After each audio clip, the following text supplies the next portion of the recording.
tokony ho alohan'ny fanjakana aminy. Araka ny fanazavana nefa dia tsy tokony ho isan'ny azo vola avy amin'ny Pazerpa ireo mpiasan'ny Sykoma teo aloha ireo. Tsy tokony ho any amin'ny Pazerpa satria ny Pazerpa dia mikarakara fotsiny an'ireo orinasa izay nisy tamin'ny fanjakana amin'ny alalan'ny décret 97/584 io dia ilay orinasa fito. Ka voalohany efa lasa mpiasan'ny Sykoma ireo olona ireo no niala na nesorina fa tsy mpiasan'ny Tsiranala mihitsy, tsy ny Tsiranala no nandroaka. Faharoa, Tsiranala dia tsy ao anatin'ny listy orinasa izay tokony hisy tamin'ny fanjakana. Dikan'izay dia tsy tokony Pazerpa mihitsy no tokony karakara, dia tsy maintsy manampy ny Tsiranala, tsy maintsy manampy ny ministèran'ny sanany indostria mba ahafahana hoe mahita vahaolana amin'ny ankolafy rehetra izay voakasika io dossier io. Raha mahalala moa fa ny Tsiranala izay tompony teo taloha efa nampanofa n'io usine io zany any Sykoma amin'izao fotoana izao. Ary ireo olona ireo dia mipiasa ny Tsiranala na alefa manontolo ho any amin'ny Sykoma tsy misy olona androahana na ny ray ary. Ka raha fa tonga teo nisy olana amin'ny mpitatany ny Sykoma izay sinoa sy ireo mpiasa ny Tsiranala teo aloha izay nafanomena ny Sykoma, dia misy olana eo amin'ny mpitatana sy ny mpiasa dia nisy fanapahan-kevitra va hoe zeta hiara-iasa amin'ny Sykoma dia manao contrat vaovao. Zeta hijanona dia efa afaka mijanona. Nefaina daholo ny rehetrarehetra zany mikasika an'ireo olona ireo. Raha tena marina zany tsy manana vola amin'ny Tsiranala intsony ireo olona ireo. Nisy moa ny taratasy nalefa ny fikambanana ny mpiasan'ny Sykoma teo aloha ho an'ny mpitondra fanjakana manambara fa tsy mpitondra ten'izy ireo ilay manaratsy any amin'ny Haino Amanjery ary mbola namafisin'izy ireo tao anatin'ity taratasy ity ihany koa ny fangatahan'izy ireo ny zony. Tany Betroka kosa dia hoarantsika izao ny fiofanan'ireo mpandrarany fitsarana izay niandraketan'ny Bianco avy any Toliara. Notanterahana teto amin'ny lapan'ny fitsarana ambaratonga voalohany eto Betroka ny fiofanana ho an'ireo mpandrarany fitsarana izay niandraketany Bianco na ny Birao Mahaleotena miady amin'ny kolikoly avy any Toliara. Nandritry ny ray andro ny fiofanana izay niompana tamin'ny fitsipitondratena eo am-panatanterahana ny asa.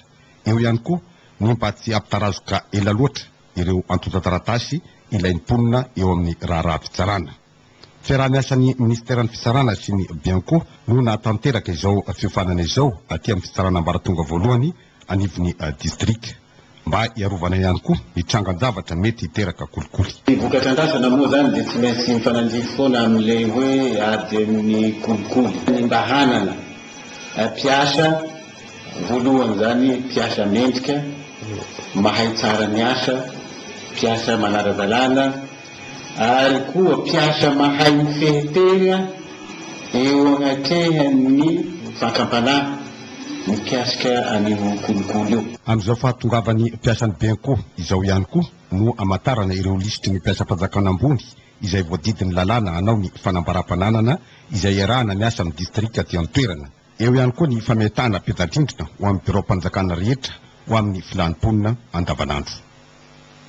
Komuna vitsivitsy no notsidian'ny lehiben'ny distrikany Betroka vonany any an-toerana hiatrika ny fifidianana ho avy.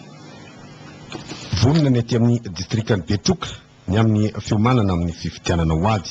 Fantatra izany tamin'ny fitsidiana nataon'ny ramatoa Zara Amélie lehiben'ny distrika eto Betroka tamin'ireo komuna vitsivitsy aty an-toerana izay nijereny ny fanomanana sy ny fanavaozana ny lisy-pifidianana ary ny pitipitsony maro samihafa momba izany. Tao anatin'izany ny komuna ambanivohitra Ivahona sy Jangany. Tapoana amin'ny lehiben'ny fokotany maromaro zahay dia nahita fa totosa ara-dalàna ny fanatanterahana ny fanavaozana ny lisy-pifidianana vita ara-dalàna ny addition rehetra. Misy fifidianana zany ato amin'ny circonscription ny Betroka ny 7 novambra ho avy izao satria miasa dia miasa ireto fokotany ireto fa tsy misalasala. Esorana ny fitondram-panjakana Fibia izay nanendry ny madama io miasa eto amin'ny distrikany Betroka. Ny fisaorana ny fitondram-panjakana ato amin'ny tetezamita tarehiny filoha Andrajoel izay nanendry ny chef de distrikana vaovao hiasa aty amin'ny distrikany Betroka. Izahay dia vonona tokoa hiara-hiasa aminy ary fanometanana. Tamin'ny fitidiana nataon'ny lehiben'ny distrika vaovao tamin'ireo komuna ireo ihany koa moa no nanazavany ny andraikitry ny tsirairay ho fanatokisana ny fifidianana ny 17 ny volana novambra ho avy izao. Eo amin'ny sehatry ny fizahantany kosa dia marobe ireo vahiny liana sy tia fantatra ny Madagasikara. Manaprofo izany ity hetsika iray mikarakarainy ONTM tany Frantsa ity. Christian Rakotorso. Samy nomena fotoana iresahana tsirairay tamin'ireo agence de voyage avy any amin'ny tanàna telo ireto ny mpandraharaha avy aty Madagasikara. Nahitana ny agence de voyage, tour opérateur, hôtel lehibe isan-karazany ny Air Madagasikara, ny ofisy paritry ny fizahantany avy any Nosy Be sy ireo mpampanofa fitaovana isan-karazany. Izy ihany koa ny fotoana nomena azy ireo tsirairay avy ny lazany sy ny mombamomba ny asa nataony. Izy rehetra izay dia ny alohavana fampafantarana amin'ny ankapobeny any Madagasikara nataony ny ONTM. Liana ireo mpandraharaha frantsay ary niezaka nanomeny tsara ihany koa ny malagasy. Ohatrao aloha nahafapo zany amin'ny ankapobeny Lyon Marseille Nice moa zany natao. Lyon tena natenaina hoe azahoana olona betsaka zany satria fantatra hoe efa fantatra hoe Madagasikara zany any Lyon efa mivarotra betsaka izy. 15 mois hita zany androany hoe Nice no tena nisy olona betsaka kokoa tonga dia nametraka mihitsy hoe mba te hivarotra an'le Madagasikara. Dikan'izay efa manomboka mitady mihitsy ny olona zany toerana hafa hoe andianana zany ohatra Madagasikara, nature, découverte, zavatra ohatran'izay. Izay mampatonga Nice zany no somary hafa be da be zany olona tonga sy mijery androany. Tsara mihitsy ny anaovana ohatran'izao satria raha ohatra manko ao Paris misy destination amanjatony maro ao amin'ny top présent ohatra ao Paris dia le olona vitsy foana fotoana zany afaka hoe ho apetrany amin'ny destination tsirairay avy. Fa raha tonga ohatran'izao ianao tsy miresaka afa-tsy Madagasikara sy miantso anazy manokana zany afaka kokoa le nisy satria tena janona eo amin'ilay destination Madagasikara fotsiny misy ny resaka. Voalohany no nisy hetsika toy izao nataon'ny ONTM izay efa manana solotena ny Frantsa dia ny interface tourisme. Eto Madagasikara kosa dia mitohy hatrany ny fampahafantarana tsy ela akory izao dia nisy ny mpanao gazety allemand sy koreana atsimo nentina nitsidika ny tany Sainte-Marie sy ny faritra Menabe.